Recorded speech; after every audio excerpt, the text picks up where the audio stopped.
Hi everybody, it's Honest John again. Now the very first thing House Republicans tried to do this year was get rid of the independent Congressional House of Ethics Office.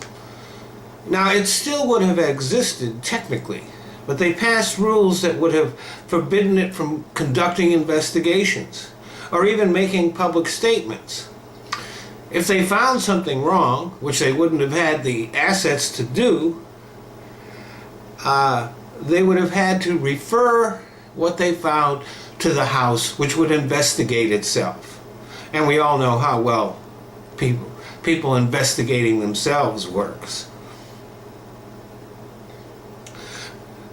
But even though they tried to keep the vote secret, the American people got wind of it.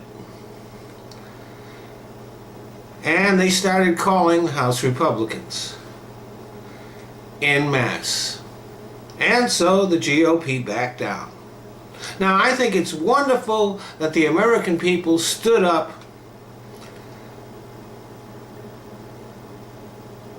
the way they did.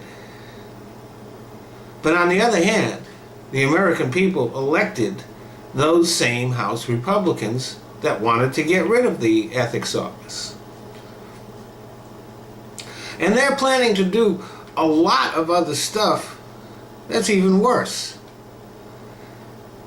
They're planning to castrate the EPA, getting rid of rules that protect our air and water. They want to get rid of the Consumer Financial Protection Bureau. They want to deregulate the banks and Wall Street, recreating the conditions that led to the Great Recession. They want to cut Social Security, Medicare, and Medicaid, and even worse, privatize them, which would allow the same Wall Street criminals who brought down the world's economy to be in charge of the money in those programs.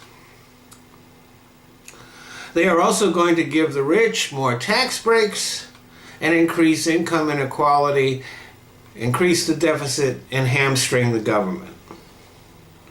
And they're going to screw over the American workers who voted for them and put them in office. And eventually, they're going to start an unnecessary and stupid war with Iran. So it's nice that 2017 began with a small victory for Americans. But the people who tried to close down the ethics office will still be running the House. And they can screw over the American people in a million ways that the ethics office will be able to do nothing to prevent. Thanks for listening.